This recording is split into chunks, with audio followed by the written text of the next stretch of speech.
Esse aqui é um episódio especial, não só porque a gente está chegando agora próximo do Natal, próximo do final do ano, mas porque o Tomás é o primeiro que a gente traz aqui. A Trek, ela não foi vendida, mas sim Ainda. Aí eu não sei, aí você que tem que contar pra gente um pouco dessa jornada. Conta um pouquinho pra gente, a gente nunca falou aqui sobre isso. É a mesma história, mas de um ângulo muito diferente, né? Como é que foi a experiência de comprar outra empresa, desafios? Conta um pouquinho pra gente. O que motivou? A gente olhou para essa possibilidade de consolidação para fazer um exit muito maior lá na frente, né? Legal. Vocês têm clareza disso, Sim. de que vocês estão se preparando eventualmente para um movimento de exit lá na frente. Exatamente. Então, todas as empresas que conseguem entregar boas percepções, sentimentos positivos, todas essas etapas dessa entrega é o que de fato coloca um cliente no centro. O cliente, ele pensa, tudo está girando ao meu redor. Essa empresa está preocupada em fazer com que o meu relacionamento seja positivo. Algumas empresas não se propõem a entregar uma experiência melhor do que a concorrência. E aí é uma pergunta mesmo, né? Uma coisa que eu reflito. Você não acha que tem algumas empresas que confundem colocar o cliente no centro com fazer absolutamente tudo, ficar lá encebando o cliente? Qual que é o limite para isso? Porque essa conta ela tem que fechar, né? Tem que entregar proposta de valor para criar um valor para esse cliente e também conseguir capturar. E experiência do cliente a qualquer custo, muitas vezes ela tem um preço alto demais para aquela empresa conseguir carregar. Que algumas empresas elas se perderam nisso, de olhar o benefício econômico que aquela experiência que eu estou proporcionando vai me trazer também. Faz sentido isso? Total. Você já compra muito no Mercado Livre? Muito. Você já recebeu algum mimo, algum presente extraordinário Nada. do Mercado Livre? Não. Ou seja, isso é um alinhamento de expectativas. Sensacional.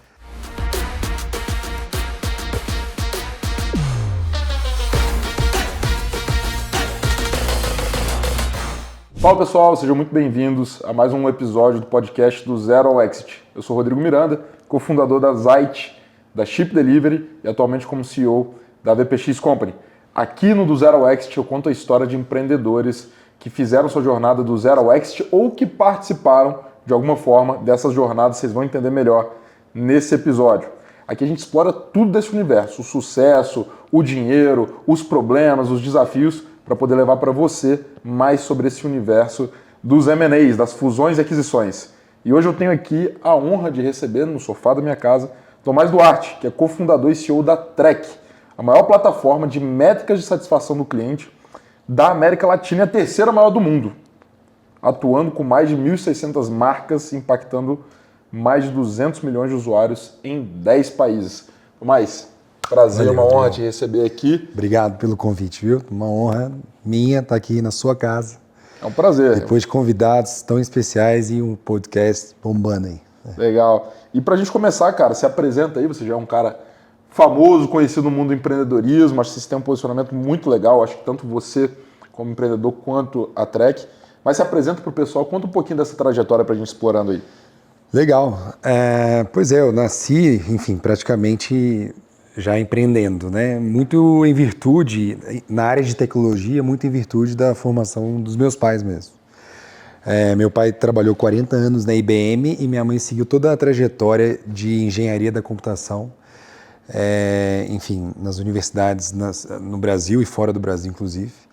Então, desde pequeno, eu já tinha muito tecnologia e computador em casa e tal.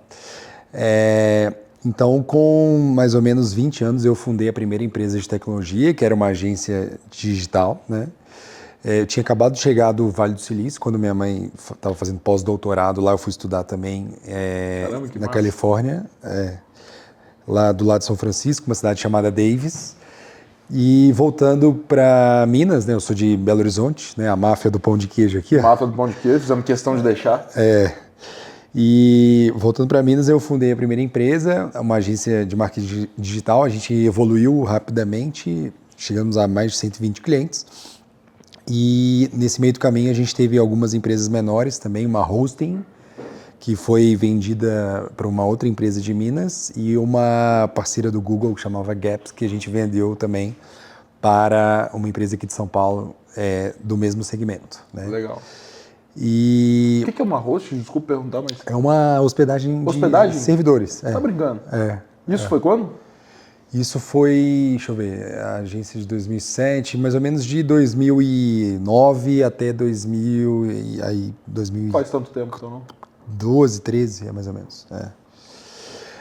Então, mas aí na época, até a gente estava falando dos empreendedores de Minas, né? E na época, alguns amigos, como da velha guarda, né? Eles vão até brigar comigo, mas o Gustavo Caetano, o Cartacho, Israel Dumeles, a gente estava vendo essa cena acontecer ali.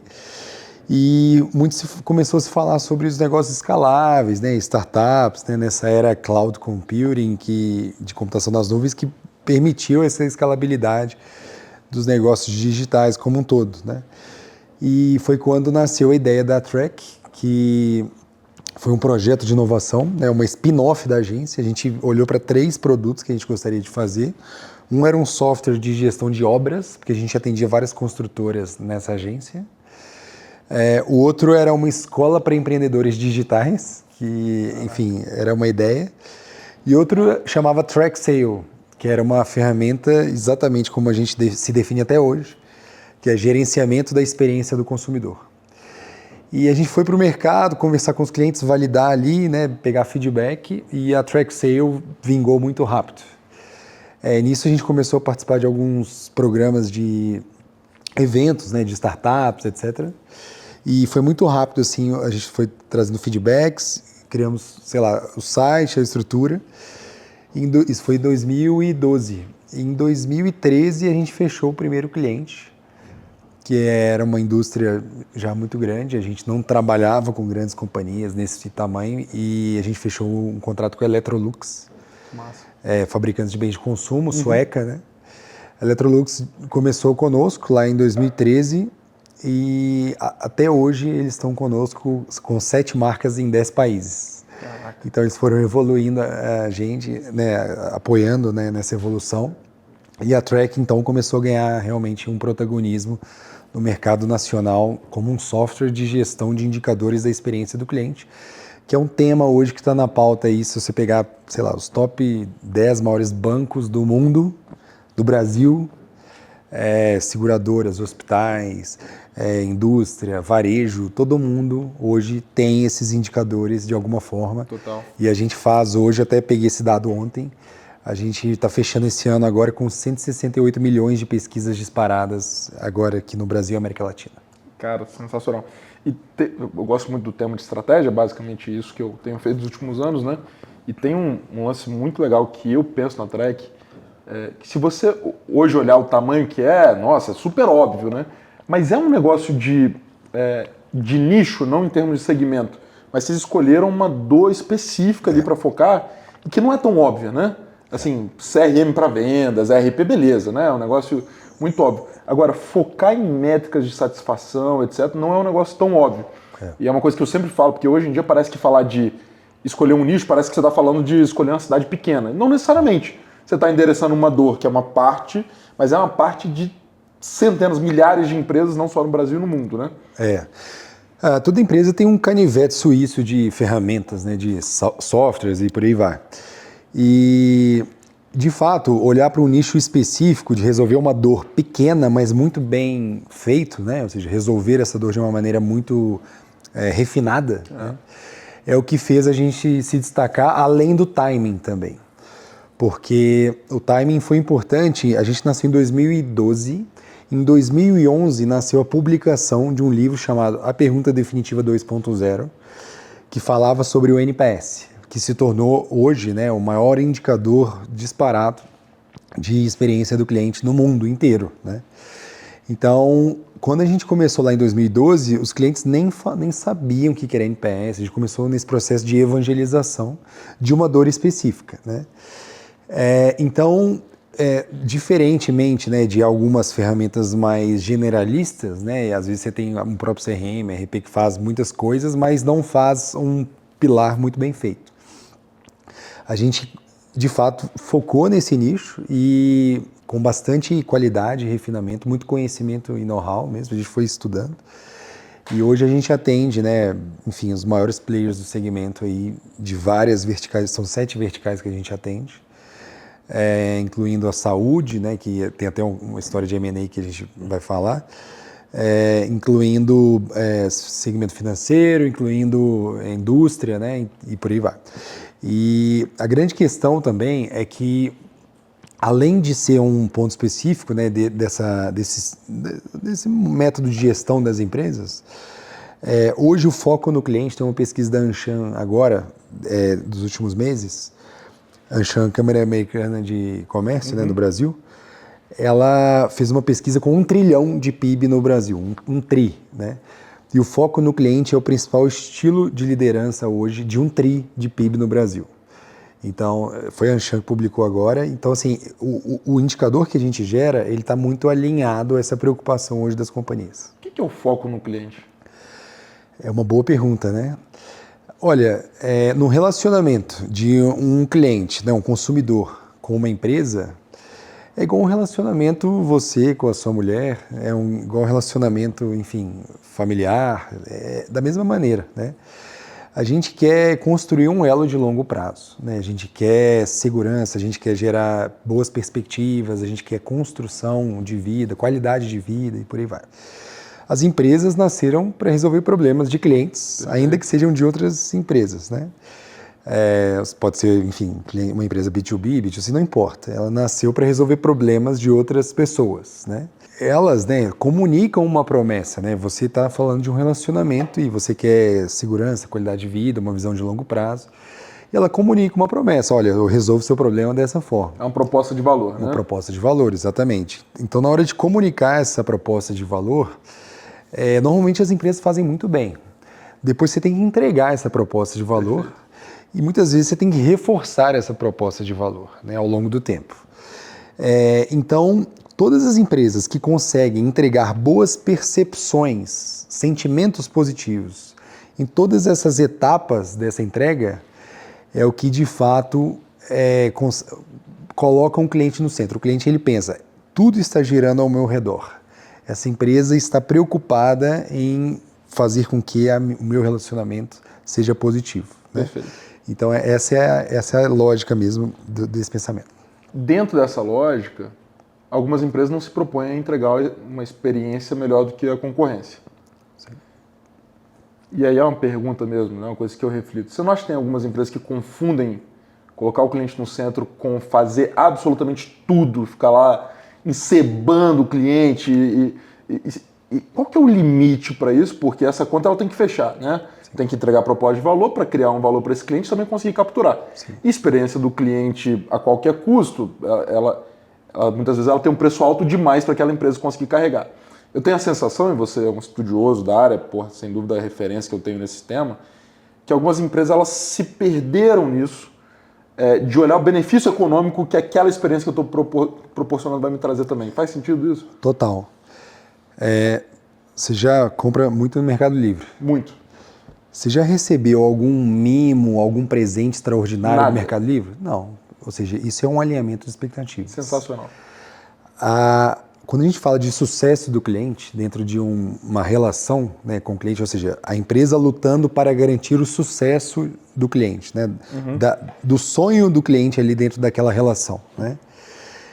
Isso tudo é um alinhamento de expectativas. Perfeito. Então, é muito importante que haja esse alinhamento de expectativas, inclusive colocando até o conceito de sucesso para aquela relação para o cliente, no CRM, por exemplo. Então, no caso do Mercado Livre, eu quero receber o produto correto, no prazo rápido, menor tempo possível, né? E com a segurança de comunicação ali, sabendo que as coisas estão funcionando. Perfeito. Eficiência operacional, eficiência logística, né? Eu não preciso de nenhum brinde, mimo do Mercado Livre, uma estratégia. O encantamento está na eficiência operacional, eficiência logística, né? Então, a palavra o termo é alinhamento de expectativa. Alinhamento de expectativa. Porque é o seguinte, o gap, né, o buraco que existe entre a expectativa e a realidade é a frustração. Então, se você alinha a expectativa, e isso na hora de comunicar, enfim, dessa promessa de valor, da proposta, na hora que você comunica a expectativa, você tem 3 chances. Ou você atende a expectativa, ou você não atende a expectativa, ou você supera as expectativas, né? As empresas que conseguem já entregar a expectativa hoje no Brasil estão à frente de 70% das empresas, porque existem vários estudos que demonstram, né? A gente faz pesquisa CX Trends na Trek todo ano, demonstra que a maioria das empresas não conseguem entregar o prometido. Então, quando você já entrega, você está na frente de 70% das empresas. E quando você entrega dentro da expectativa, conseguindo superar essa expectativa, por exemplo, no caso do Mercado Livre, não é mandando um presente, é entregando antes do prazo, por exemplo. Ou então, às vezes entregar antes do prazo pode ser até ruim. De repente não tem ninguém em casa e você marcou de entregar à tarde, não era de manhã, né? Então, essa atenção é muito importante, esses detalhes, né? Agora, enfim, a gente confunde muito o encantamento com a experiência do cliente. Perfeito. Todo mundo gosta de ser encantado, né? Todo mundo quer, de fato, enfim, ver as coisas funcionando bem, ter bons produtos, bons serviços, um extra mile, né? De, às vezes, ir além do óbvio, né? E garantir que você esteja até mesmo surpreendido com uma experiência, dentro desse alinhamento de expectativas.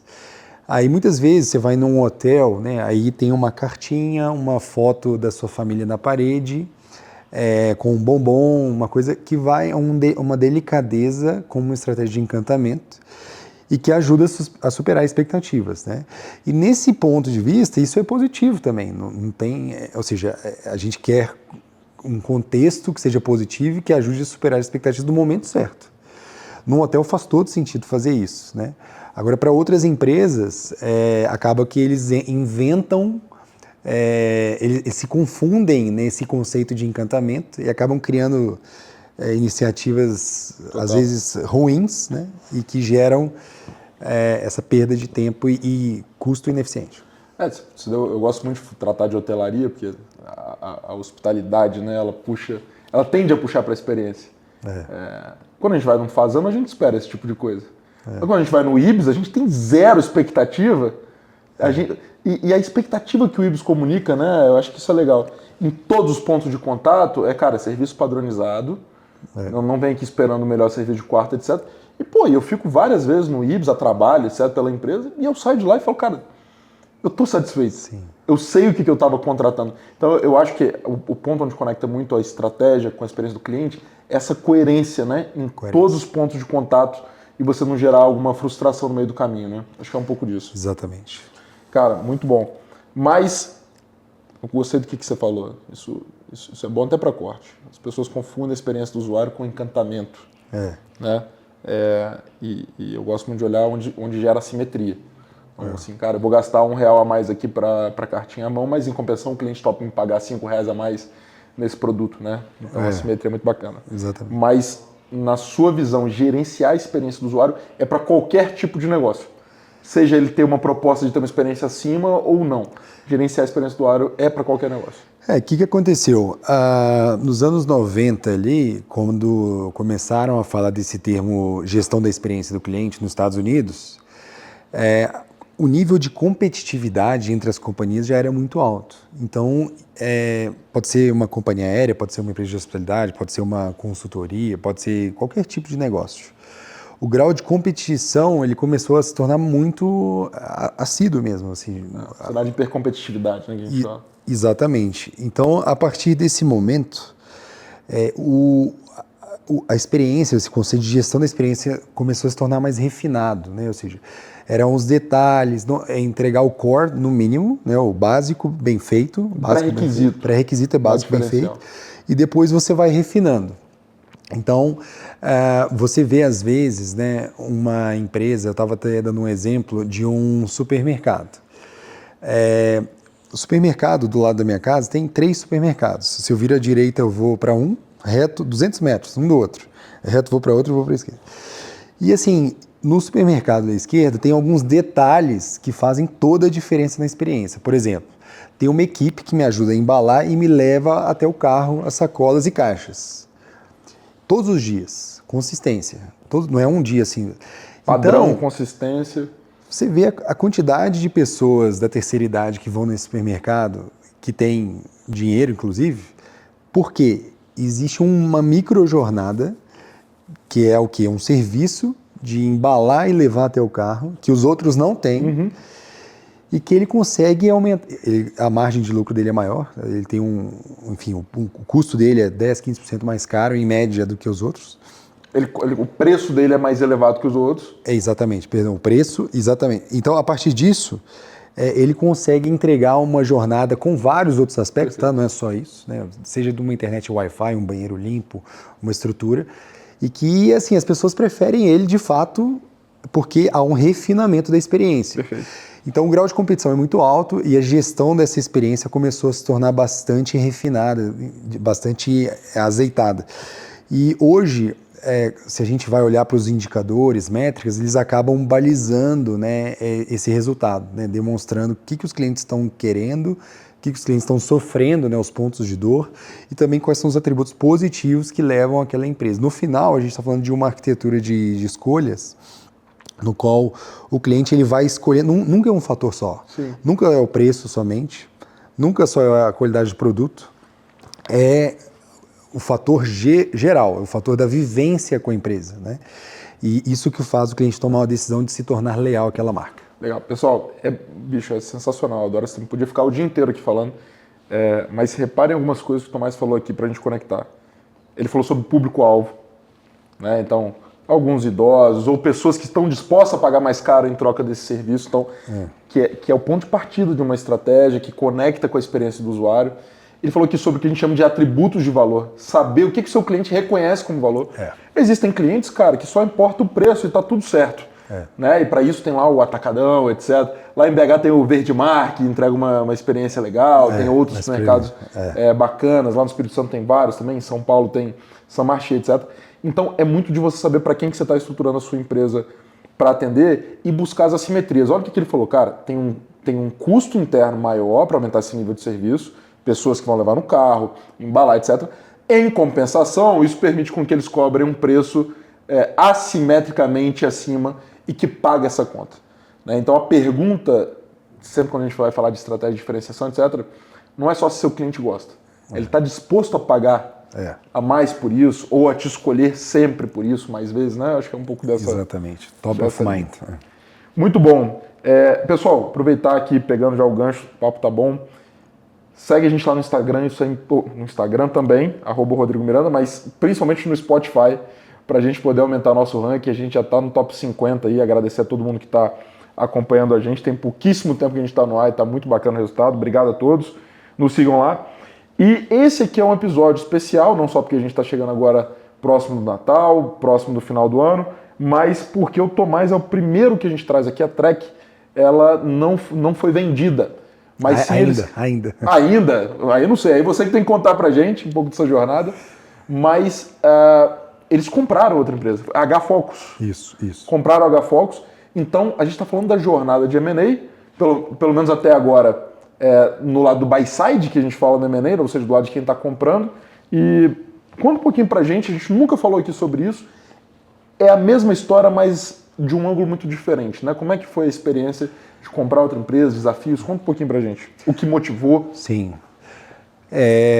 Pois é, a gente foi crescendo o negócio para se tornar uma empresa extremamente saudável, rentável, e assim a gente fez nos últimos 10 anos, né? Se tornando essa referência aqui no Brasil.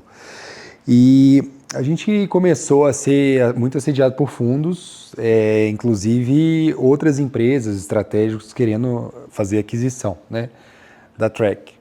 E numa dessas conversas nasceu a possibilidade, enfim, foi um insight, né, que a gente conversando com alguns advisors e tal, de se tornar a empresa consolidadora do mercado, né? Porque a gente já vinha essa história nos Estados Unidos, aconteceram alguns movimentos. A gente tem alguns competidores americanos que são empresas gigantescas, né? Já estão nos 5 continentes. E a gente olhou para essa possibilidade de consolidação para fazer um exit muito maior lá na frente, né? Legal. Então, a estratégia... Vocês têm clareza disso, Sim. de que vocês estão se preparando eventualmente para um movimento de exit lá na frente. Exatamente. A gente, claro, todo dia eu acordo para entregar o melhor para o cliente. Claro. Uma coisa não exclui a outra. Exato. Mas a visão é, de fato, ter uma saída através dessa consolidação de uma visão de longo prazo. Legal. E o primeiro movimento, né, que trouxe bastante uma chancela sobre essa habilidade de M&A, né, foi, de fato, a compra da H-Focus, que era uma empresa competidora nossa numa vertical específica, que é healthcare, né, saúde. Então, a gente começou esse namoro, na verdade, foi até antes, assim, eu tinha um projeto de mapeamento constante, anualmente, de todos os players diretos e indiretos do nosso segmento. Então eu chamava os CEOs para conversar e aí, como é que está a MRR? Como é que está o crescimento? Vamos conversar, pô, vamos pensar sinergias e tal. Tinham mais de 20 players que eu acompanhava, né? Pequenas empresas, empresas maiores, empresas até do mesmo tamanho, olhando para potenciais aquisições, fusões, vendas e por aí vai. Então, assim, foi uma estrutura pensada mesmo, né? Legal. E numa dessas conversas, a gente começou a bater muito de frente com a HFOX no aspecto de competição mesmo. Então, hora eles tiravam um hospital da gente, hora a gente tirava um deles, aquele canibalismo ali. E falei, cara, vamos reunir e olhar para essa possibilidade. Assim, a gente tem uma chancela de um fundo aí também para propiciar esse movimento, né, estratégico. E a gente começou a namorar a HFOX, né? Aí o Zé lá, que era o CEO da HFOX, né? Hoje nosso sócio também, continuou. E foi muito legal, assim, porque a gente fez esse movimento e foi muito estratégico, assim, muitos aprendizados, né? Com essa aquisição, a gente consolidou assim, 70% do market share de hospitais privados no Brasil. A gente tem, né, a Albert Einstein, Sírio-Libanês, Redditor, Rede Mater Dei de Saúde, Moinhos de Vento, todas as grandes redes privadas do Brasil, as maiores são clientes nossos. E a gente consolida, de fato, né, o know-how, o conhecimento e o mercado. E a partir disso, né, a gente olhou assim, pô, tem uma possibilidade da gente fazer esse movimento novamente, né? Mas o movimento primeiro, ele não foi tão simples, teve alguns traumas, né? Movimento de M&A, integração de produtos, o cliente inseguro por essas movimentações, não foi óbvio, né? Teve muitos aprendizados ali, assim, a gente estabeleceu uma meta de retenção da carteira e a gente não teve ela por completo. A gente sofreu bastante nessa transição e agora, depois de 2 anos aí, praticamente, que a gente encerrou esse ciclo e quando a gente olha de novo para abrir para M&A, né, e seguir a estratégia de consolidação, né? Mas assim, foi muito importante. O aspecto de decisão de compra, né, da HFOX, ele veio muito, não era nem em virtude dos financials, assim, os números não eram os melhores. Tinham, claro, uma perspectiva de crescimento, números, mas a gente olhou muito por uma consolidação de carteira mesmo e vertical de mercado. Uma vertical, né? A gente queria encerrar esse assunto. Legal. Sobre healthcare, né? Legal. A gente queria ser, de fato, a empresa disparada de healthcare no Brasil e somos. Através do M&A nós nos tornamos. A gente atende hoje 200 hospitais na América Latina, Brasil, Chile e Colômbia, e é líder absoluto ali, né, nesse segmento, né? E na sequência a gente levantou uma rodada de investimento, né, uma de VC mesmo, foram 3 investidores, a gente levantou mais ou menos ali $6 milhões, com 3 fundos, né, 2 aqui de São Paulo e um do Paraná, na verdade Paraná e Espírito Santo, que é a Quartzo, que tem royalties do petróleo o FUNCES. Exatamente, do estado do Espírito Santo. Então hoje nossa sede fiscal é em Vitória, inclusive. Inclusive é um cara bom pra gente chamar aqui, que é o Marcel, né? O Marcel é um cara muito legal, fundador da Bematec. Tava com ele ontem. O cara fera. Meu sócio. Chamar ele aqui pra gente bater um papo. Fundou a Bematec, fez a IPO da Bematec. Ele é um... Tava com o Marcel ontem. Ele vem com o maior prazer, com certeza. Não, eu conheço ele é muito gente boa. Cara, muito legal. Pessoal, só pra gente explicar algumas coisas, eu gosto sempre de explicar, às vezes coisas pra gente são óbvias, né? Mas sim. Tese de consolidação. Muitos mercados, principalmente os mais pulverizados, né? Não é tanto o seu caso, mas mercados mais pulverizados, setores de distribuição, de varejo, etc., é normal que eles, em algum momento, alguém olhe para ser o consolidador. O que é isso, cara? Eu tenho um modelo operacional eventualmente mais eficiente ou com mais capacidade de atrair recursos e eu saio comprando outros players de uma forma que eu possa reduzir eventualmente competição, maximizar margem, eventualmente reduzir custo de aquisição. Sim. Então o que o Tomás está falando de tese de consolidação foi um pouco disso, que eles estão nessa trajetória, né? Muito legal. E se você, olha o que ele falou aqui, nós vamos explorar mais isso, sempre é muito desafiador o M&A, seja na parte vendedora, na parte compradora. E se você está no momento, seja de vender ou de comprar, aqui na VPX a gente tem produtos para te assessorar. Em algum lugar aqui desse vídeo vai ter um QR Code, você pode entrar lá, que a gente fala contigo, o meu time te chama aí, a gente marca de bater um papo e pode te ajudar a fazer essa transação, beleza?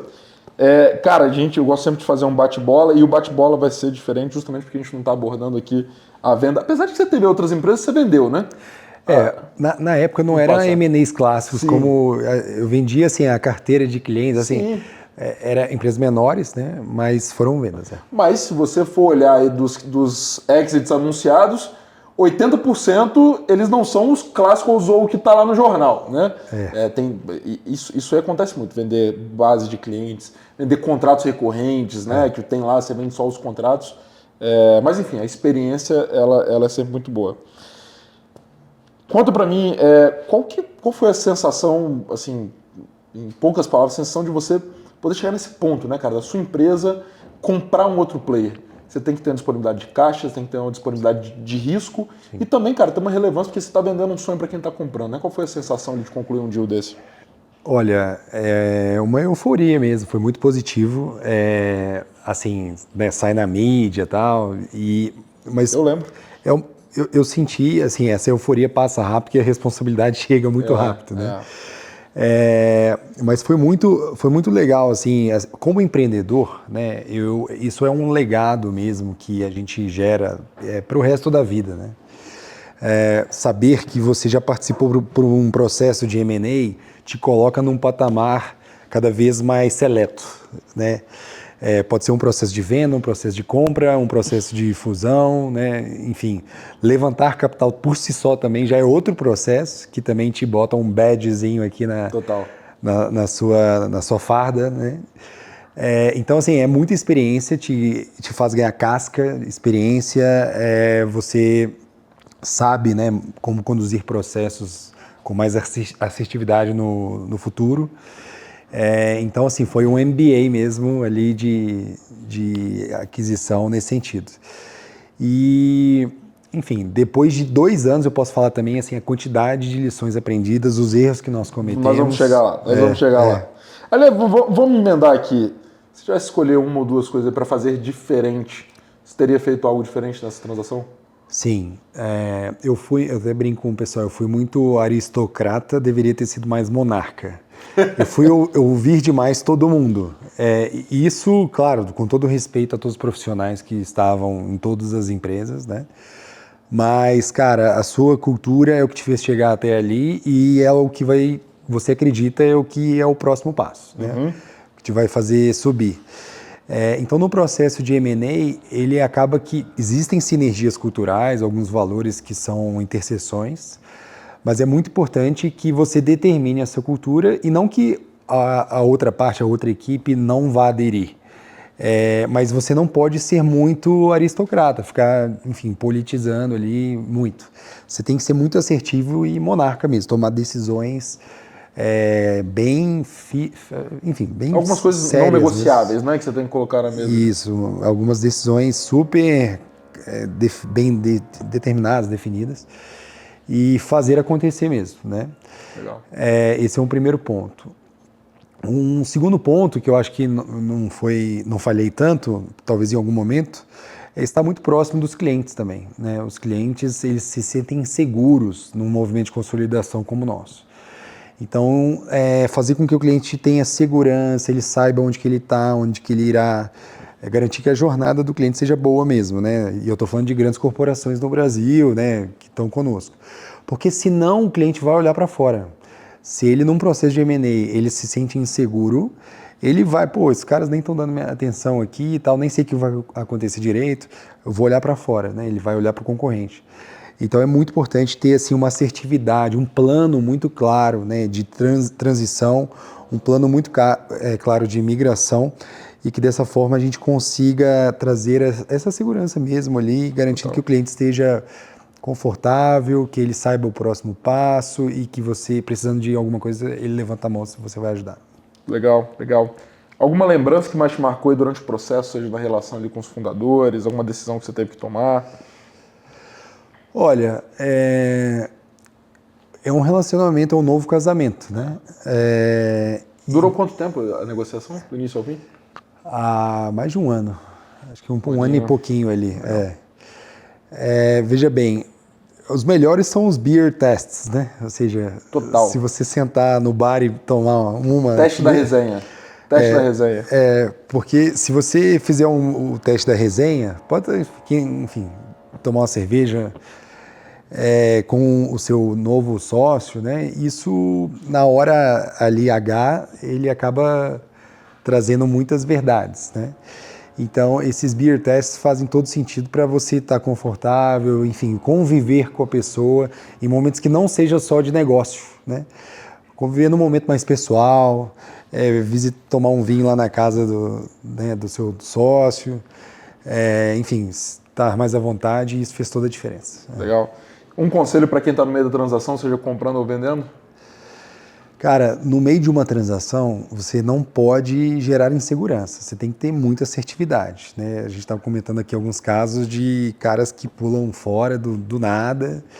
Cara, isso essa imprevisibilidade, né? Ela quebra a expectativa, mesmo que ela tenha alguma questão no deal, assim, quebra o deal como todo, né? Você precisa de ter bastante tranquilidade, segurança, né? Mesmo, você tem que estar fazendo um novo amigo ali, um novo sócio. Então, se você não pode dar a bola fora mesmo, né? Você tem que ser muito assertivo. Qualquer movimento tem que ser muito bem tranquilo. Não precisa de ter movimentos bruscos. Tem que ter movimentos. Qualquer reação pode ser ruim, assim, para movimento brusco, né? Então, ter muita tranquilidade, segurança, gerar boas perspectivas, expectativas. Se você tiver algo desconfortável, né, senta, conversa mesmo, na paz, né? E, enfim, se não acontecer, não tem problema, mas não dá para fazer isso. Sabe que eu tenho uma regra, assim, cara, para M&As, que é qualquer coisa que possa ser ou parecer um cadáver escondido na empresa. O que, cara, se tratando de Brasil, é muito normal, né? Que seja alguma questão tributária lá do passado, que seja alguma coisa, etc., colocar desde o início. Né? Porque eu acho que esse é o tipo de coisa que gera confiança. Fala assim, cara, antes da gente começar a gastar dinheiro com advisor, com auditoria, etc., deixa eu te explicar, ó, tem um ponto aqui, etc., ou que seja, cara, algum problema de tecnologia que vocês estão resolvendo, etc. Eu acho que isso gera uma confiança que muitas vezes ela é assimétrica com um problema. E o cara fala, pô, legal, né? Esse cara trouxe proativamente. E para quem tá em casa ouvindo, se você tiver um processo de M&A estruturado, essas coisas vão aparecer. Então é melhor que isso seja muito antes, né? Que você já gera essa relação de confiança, né? Acho que é um pouco disso. Porque a transparência gera confiança de fato, né? E quando você coloca os podres na mesa, é muito melhor do que você ter surpresas depois, né? E, assim, a surpresa significa falta de transparência. Exato. Aí prejudica demais o deal. Tem algum M&A aqui no Brasil ou fora que te impactou e você falou, cara, esse aqui foi legal, esse aqui o cara porrou de verdade? Nossa, acho que tiveram muitos, né? Eu vou falar talvez de uma tríade, depois eu complemento de um amigo nosso. Boa. Cara, eu tenho 3 amigos que venderam empresas para TOTVS, né? Eu tenho o Rodrigo e o Henrique Mascarenhas e o Márcio da RM Sistemas, lá de Minas. O Henrique, grande amigo tenista, joga lá com a gente. Jogava, né? Que agora eu estou morando em São Paulo. O Marcel da Bematec, que é meu sócio hoje, inclusive. Ele vendeu também para TOTVS. E o Eric Santos, da RD Station. Cara, são caras todos são empreendedores muito bons, fizeram grandes negócios, né, grandes deals, e a TOTVS aí como uma compradora, enfim, é um exemplo, tá? E o outro, assim, falando mais próximo, até teve aqui, né, muito inspirador, o do Neto, né, e do Gilson, da IOIS, Walter Neto. Se você não assistiu esse episódio, volta lá, episódio 3 ou 4 aqui, assiste que vale a pena. Cara, essa história é mágica, né? Eu acompanhei ele de perto alguns momentos e, assim, o deal que eles fizeram realmente é extraordinário. E o podcast eu vi e recomendo, inclusive. Boa, que legal. E desses aí que você falou que não tiveram aqui ainda, escolhe um nome pra gente poder ir atrás e trazer aqui. Cara, eu acho que o Marcel, né? O Marcel é um exemplo. História, né? e de uma outra época, de uma outra geração, que eu acho que tem outros aprendizados também, né? Marcel é muito, assim, a gente é sócio, a gente convive, não muito, né, mas algumas vezes ali no ano a gente tem algumas conversas. E ele é um empreendedor e investidor serial mesmo, ele já teve vários negócios e, assim, a Biomatec foi o ápice, né? Na carreira como conselheiro, né? Conselheiro, ele é presidente do conselho da Copel hoje e super, assim, um cara muito pragmático, muito visionário, é um empreendedor exatamente do jeito que eu recomendo e gosto de estar por perto. Marcelinho, bota esse aí que eu vou mandar uma mensagem para ele hoje, para a gente já marcar dele vir aqui. Esse aí eu não tinha lembrado, mas é gênio. Pessoal, e você também que está aí ouvindo no Spotify ou em alguma outra plataforma, corre lá no Spotify, coloca nos comentários quem você quer que eu chame aqui no sofá da minha casa para a gente poder falar sobre isso. Beleza? Tomás, falando agora sobre o pós-M&A ali, né? Tem um termo que é o PMI, Post-Merger Integration lá, depois de adquirir, etc. E muitas empresas dizem que essa é a parte mais difícil de um M&A. Não é arranjar o financiamento para fazer, seja ele como for, não é a negociação, mas o pós. Você falou já sobre cultura, você falou já sobre aspectos que eles têm que ser alinhados antes do deal. Como é que foi o PMI de vocês e aprendizados disso também para compartilhar com o pessoal que está em casa?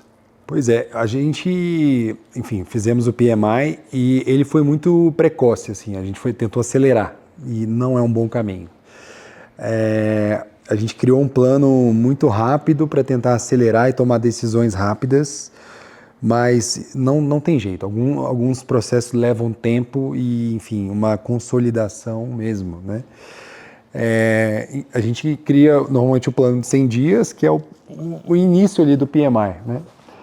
E se você não tiver a tranquilidade, tempo para refletir, conversar com todas as pessoas, entender, mostrar, né, qual que é a sua visão, onde você quer chegar e por que os projetos e iniciativas estão correlacionados aos objetivos, né? Para tomar decisões difíceis. Eu lembro que eu fui conversar com o Brian da Viva Real e também o Lucas, que era da Zap, eles fizeram um merge, né? Sim. Viva Real e a Zap.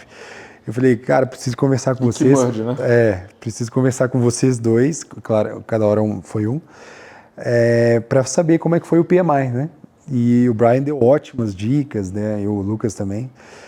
São empreendedores seriais também, né? Fizeram um super merge, né? Um M&A gigante. E foi quando o Brian até me falou, né? Ele falou assim, cara, você vai ter que tomar decisões muito difíceis, né? Que às vezes você vai ter que cortar o cara que estava com você há 10 anos. Sim. E que não será o cara que vai ser o cara que vai te levar, né? Nos próximos 10 anos. Nos próximos 10 anos. E por causa do M&A, né? E realmente cruel, né?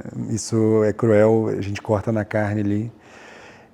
Mas são decisões difíceis que têm que ser tomadas, né? Imagino.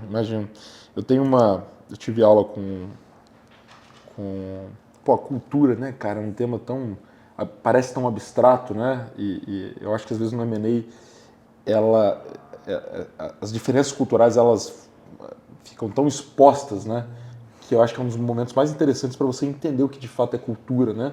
Aqueles comportamentos, aqueles pressupostos do que é aceito, do que é valorizado dentro da empresa. Eu passei por isso 2 vezes de dentro. E eu tive um professor que ele contou uma história muito interessante, que ele participou do M&A de Itaú com Unibanco. Ele falando que Itaú era o paulista clássico, cara, salas fechadas, terno, etc., aquela coisa super formal, e o Unibanco uma coisa mais carioca, de menos sala, etc. E acho que foi a primeira vez que eu ouvi esse tema de transformação cultural de uma maneira tão estruturada, de um professor de M&A. Olha que interessante. Legal. E ele falou como que eles fizeram o PMI lá, que eles basicamente sentaram na mesa e eles definiram, cara, essa empresa agora, ela é uma nova empresa. Então, primeiro, a gente tem que eliminar aquele sentimento de que, antigamente que era bom, né? Então, cara, a gente vai ter que talvez fazer algumas escolhas de pessoas que foram super importantes, mas daqui para frente só vão ficar trazendo esse peso de, nossa, antigamente que era bom. Isso aqui é uma nova empresa. E o tamanho do deal ali era outra coisa também, né? E como que eles fizeram uma definição estratégica do seguinte: o Itaú Unibanco agora, qual é a cultura que a gente quer? Vamos olhar cada aspecto comportamental, muita reunião ou pouca reunião, salas fechadas, salas abertas, todo mundo no escritório 8, 7 ou 9 da manhã, etc. Legal. Escolheram e falar, beleza, aqui dentro agora quais são os líderes que se adequam a isso ou que têm capacidade de se adequar a isso, a gente vai perpetuar, os outros infelizmente a gente vai ter que passar à frente. E eu nunca me esqueci, ele falando, acho que é Guilherme o nome dele, cara, uma baita aula que eu tive de M&A, e ele falou, cara, o único jeito de você mudar ou promover uma cultura que você quer é a partir da liderança. Algumas lideranças são suscetíveis a mudar de cultura e outros não, e você tem como entender isso, fazer uma avaliação, e foi assim que eles fizeram o PMI e dá para dizer que foi um processo de super sucesso, né? Então esse é um ponto interessante. E olhando aqui para frente, você já falou um pouco do estado de espírito de se preparar para um eventual exit, que eu acho que é o melhor estado de espírito. Ainda que você não venda no futuro, você está pronto para isso, quer dizer que você está sanitizado, você tem gestão, não depende só do Tomás, né, etc. Mas eventualmente vocês estão olhando outras aquisições, o que você puder falar, claro, você considera evoluir nesse movimento de consolidação? Pois é, a gente tem que seguir com essa tese de consolidação. Existem muitas possibilidades, mas assim é uma tendência muito forte. Assim, eu acredito que a gente, em termos de números e impacto, né, a gente tende a, enfim, fazer movimentos que de fato tragam a consolidação que ainda precisa ser realizada, né? Então a gente continua sempre conversando com players diversos. E a ideia é, de fato, fazer essa consolidação, enfim, nos próximos anos, para que daqui, é difícil prever, né? Algum tempo a gente tenha uma saída mais estratégica, talvez assim, num aspecto muito mais amplo, né? Talvez internacional, não sei. É uma boa perspectiva. Tem algum player... Quem são os players globais, assim, que enfim, disputam esse mercado? Eles também são nichados ou são players que têm várias soluções? Não, são os players. A gente tem as camadas de empresas de mensageria. Enfim, tem umas 5 relevantes no Brasil, inclusive. Tipo, né? Blip, Zenvia, tem a Twilio globalmente e por aí vai. Né? Essas são as camadas de mensageria. Depois você tem CRMs, né? Salesforce, aí vai para 1 milhão, né? A própria RD tem, o André lá da Dito, são exemplos, né? E você vai para CXM, que é o nosso mercado. Aí no Brasil, enfim, a gente tem essa liderança, né? O impacto que a gente gera é bastante relevante. E nos Estados Unidos, a gente tem 2 players que são globais, que aí eles são empresas de quase 30 anos de vida, novas ainda, né? Mas empresas que já atuam nos 5 continentes, empresas que já fizeram vários M&As, elas tiveram saídas, inclusive, fizeram IPO em Nova York e tal, e depois, hoje, elas duas, coincidentemente, elas se tornaram empresas adquiridas por fundos de private equity americanos. Legal. Uma foi vendida por $7 bi aproximadamente e a outra por 12 bi. Caraca. Dólar. Porrada, hein? São meus concorrentes diretos. Legal. Por isso que eu não vou falar o nome, falar o nome. Não fala não. Mas tranquilinha a concorrência. Cara, sensacional, eu sou fã do case, acho que eu palestrei lá no evento de vocês, acho que foi 2019. Que foi que o Murilo Gun estava apresentando, não foi 2019? Teve o... Foi 2019, acho 2019. Que foi isso. Sou fã da empresa de vocês, acompanho a sua trajetória da empresa, quero te agradecer demais. E vou aproveitar que a gente está aqui, um monte de gente assistindo a gente, fazer um convite, fazer um evento também pro meu time que está aqui, estratégia e experiência do usuário. Como gerar simetrias. E se você está vendo essa parte do podcast, se você quer ser convidado para esse evento, comenta, eu quero aqui, eu vou dar um jeito. Tá fechado? Vamos fazer esse evento? Fechado. Fazer presencial, Firmado. Vamos escolher o lugar, a data. Vamos. Cara, obrigado demais por ter vindo aqui. Para mim é de verdade um prazer, uma honra te receber aqui em casa. Deixa um recado pessoal, suas redes aí, para todo mundo que quer conhecer mais sobre métricas do cliente. Você é um cara estudioso do jeito que eu gosto, profundo no que você fala, né? Eu gosto muito de te acompanhar lá. Deixa um recado para todo mundo. Obrigado, valeu demais, Rodrigo. Um prazer imenso estar aqui, né? Zero Exit. E, enfim, as minhas redes são Tomás, @Trek, né? TOMAS, Tomás Trek, no Instagram, e o LinkedIn é Tomás Duarte mesmo. São normalmente onde eu mantenho contato com o pessoal. Posto muito conteúdo de experiência do cliente, gestão, né? A gente atende hoje centenas de empresas de vários segmentos no Brasil. Então tem muito conhecimento novo mesmo, assim, de tendências, conhecimento fresquinho sobre o tema, né? A gente vai na vanguarda do conhecimento, vai lá nas fontes melhores dos principais pesquisadores de experiência do cliente no mundo e traz sempre aqui para vocês. Então, obrigado pelo convite, foi uma honra estar aqui. Vamos manter o contato. Cara, sensacional. Pode seguir, que o conteúdo vale a pena. Bom, quero agradecer vocês pela presença, por estarem ouvindo a gente, na verdade. Desejar um Feliz Natal, esse episódio aqui está próximo do Natal já. Que vocês tenham boas festas e, cara, que a gente possa estar contribuindo aí com a jornada de vocês, porque vocês entrem em 2025 ainda com mais sucesso. Esse foi mais um episódio do Zero ao Exit. Não deixa de seguir a gente nas redes, mas antes a gente precisa lembrar do Brain Up, essa bebida nootrópica dos meus parceiros da True Source, que estão sempre aqui dando essa energia pra gente, poder trazer esse conteúdo de qualidade para vocês. Obrigado, Patrick, Cris, toda a turma da True Source que está sempre aqui com a gente. Me sigam no Instagram, @RodrigoMiranda, segue a VPX, @VPXCompany lá no Instagram, vai no Spotify, dá 5 estrelas, vai no YouTube, comenta, fala tudo que você está achando aqui, quem que eu devo entrevistar no sofá da minha casa, e a gente se vê no próximo episódio. Até a próxima.